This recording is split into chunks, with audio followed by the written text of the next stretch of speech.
Hi, welcome to the ever popular mailbag segment, and yes, it just keeps growing. Check it out, folks. Ah, goodness, I'll try and get through some as quickly as possible. And first up we have a postcard, and it's laminated. It's not your traditional postcard. Gone to a bit of trouble there. Excellent. Looks like we're on top of the hill. We've got some sort of religious monument here, and we've got some sort of radar dome or radio telescope type thing with the transparent dome. I presume it's one of those, RF transparent domes, and not one of the optical ones with just a split in the side. It could be, I don't know, but obviously on top of the hill, trying to get above all the weather there. And it is from, ta-da, David Martins and Melina Rodriguez. Thank you very much. Hi Dave, we are big fans. By we, I mean myself, an electrical engineering student, and my girlfriend, whom I am obliged to watch all your videos. Well done. We now have, we know how much you like postcards. Try to find this little spot on the map. Covila is the nearest town to the highest place on the Portuguese continent. There you go, Portugal, and it's where we study, University of Beira Interior, if I'm pronouncing that correctly. I never am. Thank you for the videos. Please keep it up. Thank you very much. Please visit my blog. It would be a great honour, despite being in Portuguese and not having much time to develop it. Thank you very much, David. I will actually check that out. And ta-da! Here it is. Let's have a look. Nice little logo there. I like it. Beautiful. And there's David. There he is. Ta-da! Smile. You're on the blog. He is smiling. Great work. And yes, it is in Portuguese, but he's got some videos. There you go. He's got a YouTube video. He's got... looks like he's working on, I don't know what that is. Oh, it looks like a RS-232 type little dongle thing. USB type dongle. HD SDR stuff. Neat. And we've got some calculations there. Neat. We've got some Zener diode stuff. And we've got ourselves a little regulator there. And what else have we got? All sorts of stuff. Well done. Oh, look, little robot. Awesome. Check out David's blog. Thank you very much, Dave. Oh, there we go. He's there's the postcard he sent me. Oh, beautiful. Well done. Famoso. I guess you're famous. You're on the blog. Thanks, Dave. Next up, we have a lovely postcard from Geneva in Switzerland. And beautiful fountain there. I like it. Look, I wonder how much energy it takes and flow rate it takes to actually shoot that up. What is that, a couple hundred feet in the air or something like that? So if you know, let us know in the comments. And it is from Sasha. Thank you very much, Sasha. Hi Dave, greetings from Switzerland, all the EEs and hackers there. I really enjoy your show and I hope to send you some cool stuff soon. Awesome. I also saw that you are a big geocaching fan, so I was wondering, why don't you do something cool with electronics and geocaches? I haven't cached in quite some time, but I did some electronic waypoint decoders way back in the early 2000s. So that, more than 10 years ago now. I did like a voice recorder one. I did a binary waypoint decoder, and I did a fake bomb as well that had a countdown timer and everything like that. Some details are on my geocaching page, so I'll have to link that in. Thank you very much, Sasha. And it cost a whopping 0.8 euros there. And what is that? I don't know. Is that some sort of Portuguese food or something like that? No idea. And the next one comes from Emir the Great. Oh, awesome name. I should just call myself Dave the Great.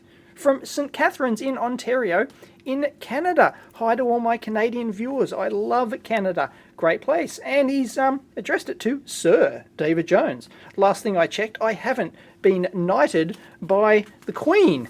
And we have a snake serpent. What the? If anyone knows what on earth that is, please let me know. So we'll just whip this one open here and see what's inside. Obviously some sort of letter or something like that. I can't feel anything. It's not like a board inside. So we have a letter from Emir the Great. Hi Dave, I recently enrolled in electronics engineering. Awesome. We've got another one, folks. We've got one. And I consider your blog as a treasure chest. I'm not great with drawing, so excuse the horror. Oh, and I got 5 Australian bucks. Awesome. I'm not great with drawing, so excuse the horrid picture. Emir the Great, $5. That is great. That is awesomely better than I would be capable of drawing. Let me tell you, Emir the Great. That is a great drawing. I love it. And there's $5 Australian bucks. Oh, might go out and get myself a muffin. Muffin time. Next up is from Henry Rantanen from Finland, Helsinki in Finland. And woohoo, look, we have some sort of thing. It feels like a PCB, and the customs declaration says 2 printed circuit boards for do-it-yourself projects. So, check out the stamp. What do we got there? Some sort of, I don't know, some ancient drawings or something from Finland. Beautiful. That's kind of like, that's a shaped, is it like, does it come a shaped stamp like that? Weird. I don't know. I like it though. Let's open it up and check out the PCBs. Hate the dust that comes off these things. All the paper dust just whips straight off. Let's see what Henry has sent. Hi Dave, thank you for inspiring us students all over the world. Good job, keep us motivated, thumbs up. No worries. Wanted to do something cool from RGB LEDs. Turned out to be my thesis, and here is the final project. The Live Light project. EEVblog PCB design videos really helped me on the way and gave some kick-ass ideas about the design process, and the idea to publish my work as open source. Excellent. All the materials and software needed to build this ambient lighting system are freely available on my website, livelightproject.com. Beautiful domain name there. I've enclosed 2 circuit boards. First ever factory-made circuit boards. Keep it up. Thank you very much, Henry. Awesome. So let's have a look at Henry's boards. And here we go. It's got a USB interface on the thing. Notice how he's left the solder mask off some of the tracks like that, and he's done that quite a few deliberately on all of these, just for funky effect. Perhaps there's no actual reason to do that really. So let's look at the bottom side. We're all gunked up again. So let's look at the other one, and there we go. Live Light. I assume it uses some sort of Atmel or PIC or other microcontroller, and there you go. Solder mask left off the main power trace going around there, but this is really neatly laid out. I like it. If we have a close-up there of the solder mask, you can see that there's no solder mask between pins. So if you're doing this sort of thing, it pays, if your manufacturing tolerances allow it, to try and keep solder mask, set your solder mask expansion values so you do get the solder mask between those pads. Probably, I'd say those pads are slightly on the wide side, and that hasn't allowed the solder mask, and the solder mask expansion is probably, I don't know, 3 thou or something like that. So that's why no solder mask between pins. But if you can, pays to do it. But you'll notice over on this quad flat pack here for the main processor, it's done it no problems whatsoever. Let's check out Henry's Live Light project at livelightproject.com. It's a free dynamic backlighting solution. People around the world have been building their own versions of the Philips Ambilight system. Right. Yes, I know someone who's got one of those Philips TVs, and they light up behind the light up your wall behind the TV in response to audio and stuff like that. So dynamic backlighting reduces eye strain, visibility of LCD backlights, blah blah blah. Easy to build, open source. Beautiful. Where's the schematic? Let's go into the design up here, see what we got. Well, I'll tell you what, this is a very impressively designed website, Henry. You've gone to a lot of trouble here. It uses an ATmega32. There you go. And there's it mounted in a box with all these USBs coming out. I assume that the LED strips actually plug into the USB connectors around the edge of the board there. How it works, there we go. We've got right, Windows, there's a player, there's a Bob Light, Get Pixel, whatever that is. There's an FT232, of course. There's an ATmega32. There's some MOSFETs to drive the LEDs, and a Bob Light HD. No idea what that is. There you go. There's the FTDI converter. The firmware, it's all there. Beautiful. And there's not a huge amount to the schematic, of course. There's a power supply, there's a micro, there's an FT232, and that has a USB interface. And then, yes, it does use mini USBs around here to connect to all the LED strips and just the MOSFET drivers. And, well, you know, that's all you need, really. All the intelligence is in the software. So thank you very much, Henry. That is a most impressive website and project. So if you're into that sort of stuff, or your flashy LEDs and controllers, do check it out, livelightproject.com. Next up, we have something from Axel Rickraft, if I'm pronouncing that correctly, from Berlin. Hi to all my German viewers, the two amazing Dave Jones. Jeez, sir, I've been amazing. It's hardly warranted. I'm just a crazy bloke who shoots video. Now, this one, I do believe is some sort of calendar, because I can feel the spiral bind up there with the little hanger in there. So, let's look at this. Dave, as I can't contribute any really interesting electronic stuff, and as you always point out that you like postcards, here is what I can send you, because my photographs are orders of magnitude better than my electronics, even though it's a little bit late. January will be gone when this reaches you. Find enclosed a calendar that shows some of the highlights of my last world trip. Did you make it to Australia? I guess he's going to tell us. I also spent some days in Sydney. There we go. But as I caught some really nice bacteria in Singapore, I spent most of the time in my hotel in Chinatown after the great and very British Dr. Michael Richand from Leeds, UK, at that place here in George Street. There you go. Singapore. You usually get great food in Singapore. Surprised you got some poison in there. Flooded me with lots of antibiotics, so I just have been able to go one day, guided tour, city tour, including northern beaches and a harbour cruise. Great place to be. Shame you only got a day. Sending you this to thank you for your wonderful blog. I'm almost 50 now, studied computer science and always failed on all stuff having to do with electrons doing their job. I always have been a suitable coder and software development leader, but I never understood the damn electronic stuff. What a bummer. Bumping into your blog roughly 1 year ago changed dramatically as soon as I set up my first circuit on a breadboard, which is nothing more than the inverter I needed in conjunction with an Arduino.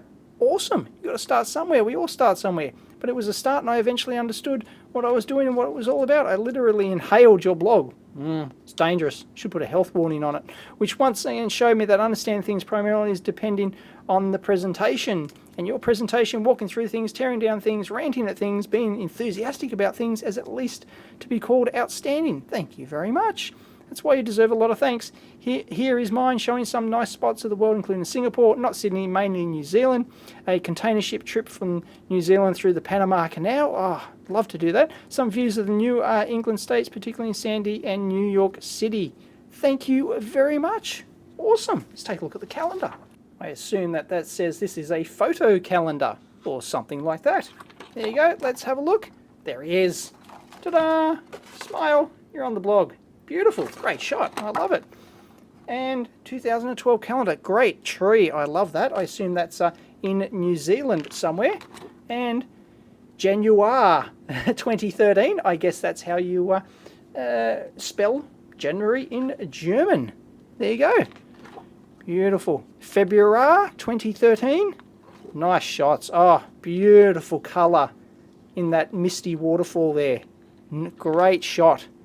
That reminds me of canyoning. You should have gone up the mountains, the Blue Mountains here in Sydney. You would have had a field day with your camera, let me assure you. May, there you go. Beautiful. Yeah, that's New Zealand for you. June, July. Hi to all my New Zealand viewers. August. Beautiful. September 2013. Spelt exactly the same. A couple of months are spelt the same, but there you go. We have some dolphins there. Originally, at first glance, I thought that was a whale tail, but no, there's the fin, there's the tail of the dolphin going into the water. Beautiful shot. October with a K. We have like a flying fish thing. November, and we have a city skyline for December. December. Thank you very much. That is an awesome calendar. Your photos are brilliant. Hope you get back to Australia. And we have a rather beat up package here from the old Dart, as you can tell by the Queenie there, 2P.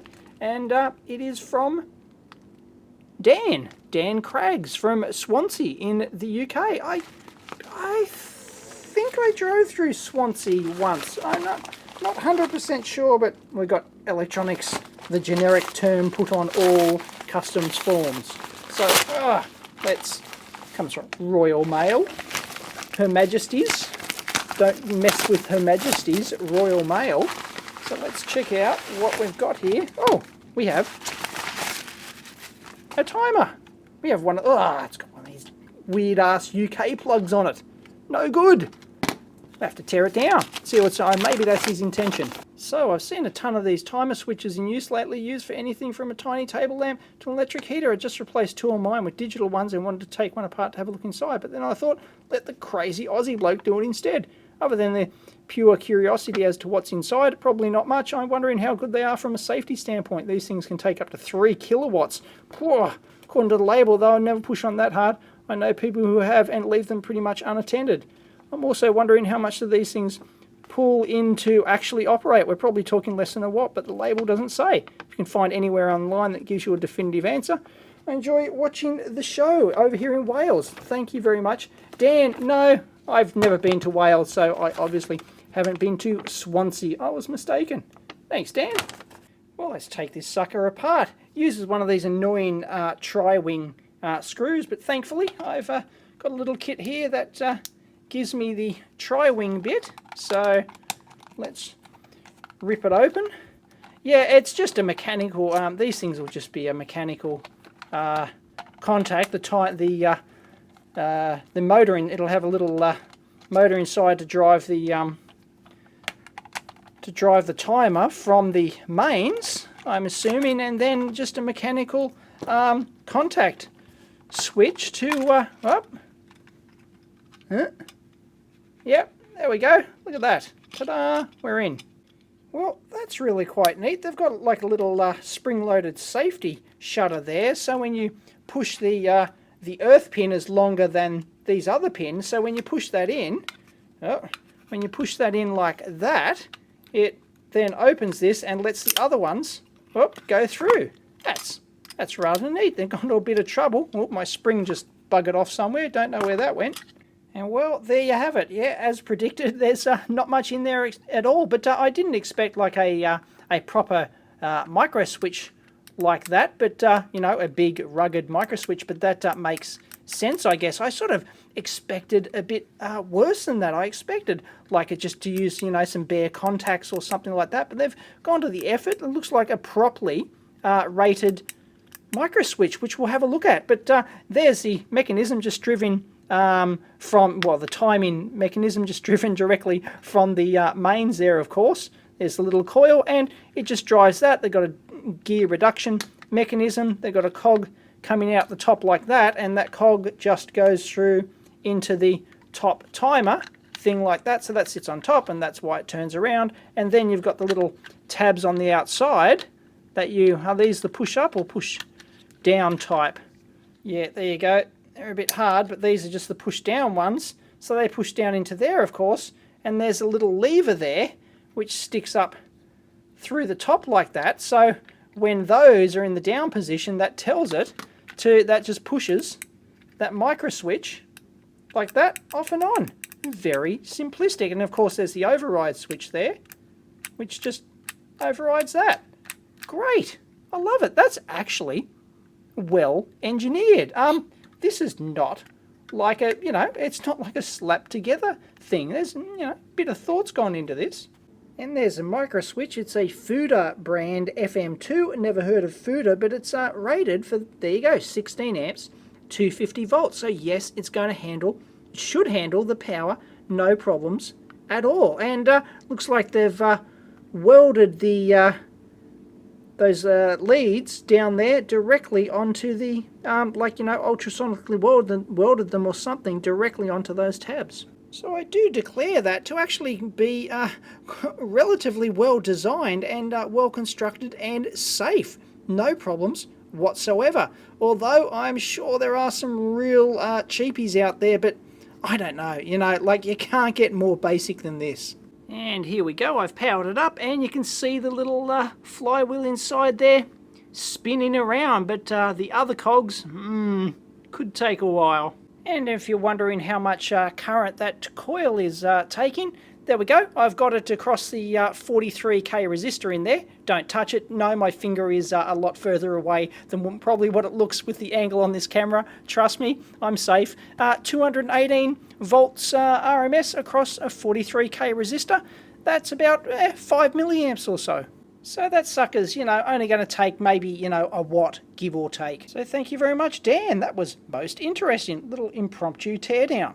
Next up, we have something from Manuel de Silva from Belgium. Hi to all my Belgium viewers. And nothing exciting on the front here. We've got electronic parts worth €5.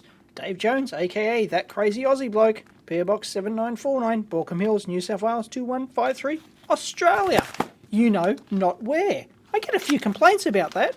People saying I keep saying it. Well, because it's funny. Australia, not Austria. Okay, let's have a look what Manuel has sent. Oh, we have a postcard from Brussels. Brilliant. And a couple of items. Let's check them out. Oh, hey, they look like they look like pacemakers. Just off the top of my head there. Let's have a look. Hi Dave, just a small envelope containing the pacemakers I mentioned in 407 comments. Hope they're worth a look. From what I can see, they're welded shut, so they may need a bit of work to crack them open. Yeah, I don't think that's going to happen in this video. It'll have to be another teardown. They've been cleaned thoroughly in the hospital. I got them from and gave them a wash with both alcohol and bleach, so they're completely safe to handle. Brilliant. Thank you very much, Manu from Brussels. Look at that postcard. Beautiful skyline in Brussels, the European Union. I guess they're quite proud of that. Excellent. There you go. Never been to Brussels. Looks lovely. And here we have 3 pacemakers, 2 identical models. They're a iTrel 3, I think it is, and a Prime Advance model. All from Medtronics, of course. I think they're like the world leaders. They're a huge company. So there you go. Could be very interesting to tear down. But I think Mike has already done a teardown of a pacemaker, so I have to check to see if it's the same one. No, I checked and he's torn down a different model. So these will be rather interesting to tear down when I get time for Teardown Tuesday. They'll require quite a bit of work because they are welded hermetically, welded shut, hermetically sealed. So make for an interesting teardown. So hopefully I'll get around to that sooner rather than later. Thank you very much, Manu. Now, I got a bit excited when I saw this one, opened the PO box, and there's this Fluke box, a Fluke 175, but I'm sure it's not just based on the weight of that and the looseness. I don't think it's actually a Fluke 175 multimeter. Bummer. But it's from Sweden. It doesn't say who it's actually from, but yeah, well, let's crack it open and see what's inside this sucker. So, maybe there's a note inside. No idea. Complete mystery package, this one, folks. That's really rather annoying. Here we go. Oh, we got the foam pellets everywhere. It's a mess. It's a mess. Oh, no, it looks like it's the original box, though. Let's have a look. Like the original foam carton. And, oh, it's a video camera. It's a JVC video camera. Check it out. Oh, that, folks, has had a really sad life. Oh my goodness. What happened to that? Konica Minolta HD lens is cactus.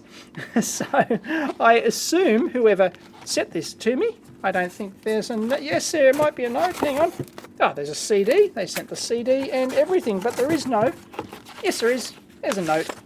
Hi, Dave. The gravity destroyed the front cover lens. Yeah, gravity's a bitch.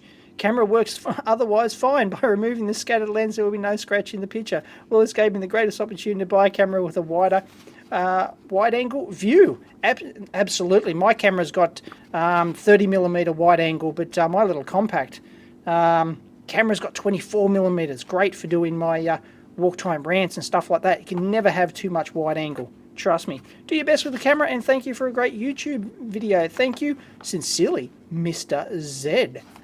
Mysterious. Thank you very much, Mr. Z. Well, clearly this is going to require a Teardown Tuesday and a video in its own right. So we will do that eventually. Oh, there you go. Da-da-da-da. Oh, it's on. Beautiful. And yeah, it does.